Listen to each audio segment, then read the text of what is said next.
Hello, xin chào các bạn đã quay trở lại với review 5 phút. Nối tiếp series tóm tắt trọn bộ Kiếm Lai thì hôm nay mình sẽ review tiếp phần 2 nha. Các bạn chưa xem phần 1 thì ấn vào YouTube review 5 phút, chọn mục danh sách phát Kiếm Lai để xem nhé. 1 vạn năm sau, trong hạo nhiên thiên hạ, một thế giới nơi nho gia nắm giữ quyền lực tuyệt đối, đối với hầu hết mọi người, 13 cảnh giới tu hành được xem là đỉnh cao, trong khi với những võ phu, cảnh giới thứ 10 đã là giới hạn cực địa, những cảnh giới còn lại được xem là đã thất truyền.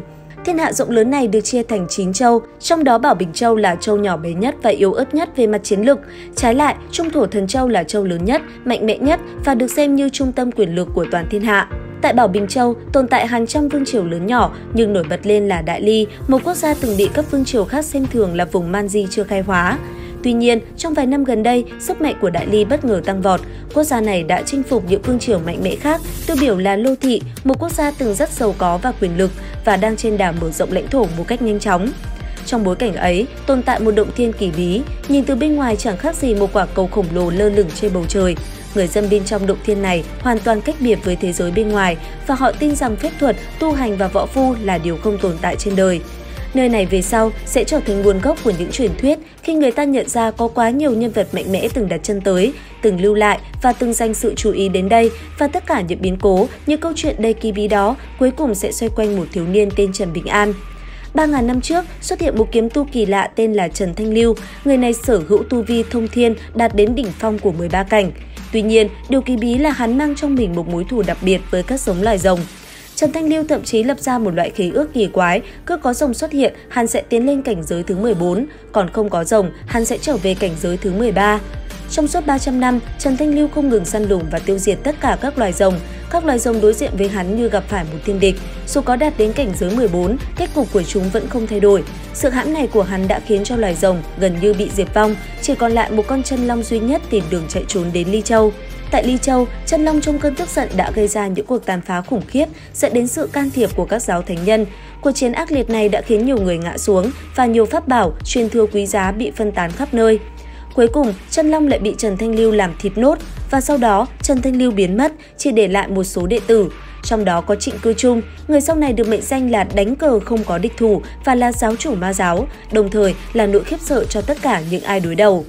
Đối mặt với tình hình đó, các giáo thánh nhân đã quyết định xây dựng một tòa động thiên tại Ly Châu để giam giữ khí số còn lại của chân long. Mỗi 60 năm, một thánh nhân sẽ được cử đến trấn giữ nơi này. Dự đoán rằng sau 3.000 năm, tòa Ly Châu động thiên sẽ bị phá hủy và thiên kiếp sẽ giáng xuống. Tất cả con người nơi đây đều không đi bán muối thì ít nhất cũng không còn kiếp sau. Điều này là bắt buộc vì nó có quá nhiều nhân quả cần phải chấm dứt. Người bên ngoài khi có được vé thông hành nhất định thì mỗi 60 năm cũng có thể vào đây tìm kiếm cơ duyên. Trong 60 năm cuối cùng của Ly Châu Động Thiên đã có một thánh nhân tên là Tề Tĩnh Xuân đến đây để tọa chấn. Ông rất mạnh và cũng có một mục đích mà không người biết đến. Các bạn có thắc mắc tại sao review 5 phút lại bắt đầu với phần 1 không? Lý do là để các bạn làm quen với nhiều nhân vật quan trọng, từ đó dễ dàng hiểu các mối quan hệ phức tạp và chi tiết mà tác giả đã khéo léo lồng ghép vào toàn bộ câu chuyện. Kiếm Lai là một bộ phim mà tác giả đã dồn nhiều tâm huyết, với nhiều chi tiết ở đầu phim thậm chí chỉ được giải thích đầy đủ vào cuối phim. Vì vậy, việc nắm rõ các nhân vật và bối cảnh từ phần 1 sẽ giúp các bạn dễ dàng theo dõi và hiểu sâu hơn về các diễn biến sau này. Quay trở lại với Ly Châu Động Thiên, trong số 12 vị thần linh trí cao được giới thiệu trong phần 1 của review 5 phút, có 2 vị là nam và nữ địa tiên tri tổ, cả hai đều mang lòng tốt đối với nhân loại. Trong số đó, vị nam địa tiên tri tổ là Thanh Đồng Thiên Quân. Sau này, ông sống dưới thân phận Dương Lão Đầu, một người thích hút thuốc ở trấn nhỏ. Thanh Đồng Thiên Quân có một kế hoạch vĩ đại kéo dài hàng vạn năm, tạo ra một vị tiên đình trung chủ hoàn toàn mới. Kế hoạch của ông bao gồm 2 cơ duyên lớn cho tiểu trấn này. Đầu tiên là việc trở thành chủ nhân của siêu trí cao người cầm kiếm. Thứ hai là có được một nửa của cái gọi là một. Cái một này là gì? Để giúp các bạn dễ tưởng tượng, đây chính là yếu tố giúp tiên đình trung chủ đạt đến cảnh giới 16. Trong triết học đạo giáo, một là khái niệm cơ bản từ nhất sinh nhị, nhị sinh tam, tam sinh vạn vật. Có một câu truyền thuyết rằng đạo tổ từng nhìn thấy và thậm chí sờ được một nhưng không thể nắm bắt được nó, sau đó gọi nó là đạo. Đạo tổ mong muốn biết một là gì, Phật tổ muốn hiểu làm thế nào để trở thành một, còn Chí Thánh Tiên Sư thì muốn biết một sẽ đi về đâu. Để thực hiện kế hoạch vĩ đại của mình, Thanh Đồng Thiên Quân phải đáp ứng 2 điều kiện tiên quyết. Thứ nhất, ông cần lừa gạt tam giáo tổ sư. Thứ hai, những người trong tiểu trấn phải phù hợp với nửa cái một để có thể chiếm được nó. Để đạt được điều kiện thứ nhất, Thanh Đồng Thiên Quân đã khéo léo sử dụng hàng loạt sự kiện, con người và thần linh để tạo ra những phép che mắt phức tạp, kết hợp với các âm mưu đan xen lẫn nhau.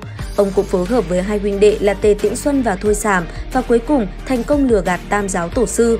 Để thực hiện điều thứ hai, Thanh Đồng Thiên Quân đã lặng lẽ đánh tan nửa cái một rồi đưa nó vào trong trấn nhỏ. Bất kỳ ai cũng có thể có được cái một đó, miễn là họ phù hợp với nó. Để cung cấp thêm thông tin, Chí Thánh Tiên Sư có rất nhiều môn sinh, trong đó nổi bật nhất là Lễ Thánh, Á Thánh và Văn Thánh. Thôi Sảm và Tề Tĩnh Xuân đều là đệ tử của Văn Thánh. Thôi Sảm là sư huynh, Tề Tĩnh Xuân là sư đệ. Thôi Sảm gần như tinh thông mọi thứ, giỏi nhất tính kế lòng người, tài đánh cờ cực cao, được Tề Tĩnh Xuân đánh giá là quá ác. Sau này, Trần Bình An, nhân vật chính của câu chuyện, được Thôi Sảm hộ đạo theo cách rất đặc biệt. Thiếu niên Trần Bình An nhiều lần rơi vào tình trạng suýt phát điên và gần như phải đi bán muối. Điều này phản ánh những thử thách mà cậu phải đối mặt khi có một người sư huynh như Thôi Sảm. Cuối cùng, Trần Bình An đã đạt được cả hai cơ duyên quan trọng, trở thành chủ nhân của siêu sao Chí Cao người cầm kiếm và có được một nửa cái một. Khi Ly Châu Động Thiên bị phá toái, Tề Tĩnh Xuân vì gánh vác thiên kiếp cho 6.000 người trong tiểu trấn đã hy sinh tính mạng của mình. Sau sự kiện này, các đứa trẻ trong Ly Châu Động Thiên bước ra ngoài và đối mặt với một thế giới hoàn toàn mới mẻ. Dù gặp phải nhiều điều lạ lẫm, chúng nhanh chóng tạo ra những cú sốc lớn đối với toàn thiên hạ. Những hành động và sự xuất hiện của chúng đã làm cho cả thiên hạ phải chấn động. Vậy, chuyện gì đã xảy ra? Ấn đăng ký kênh Review 5 phút để biết thêm chi tiết nhé. Thời lượng có hạn nên video đến đây là hết. Xin chào và hẹn gặp lại các bạn ở những video tiếp theo.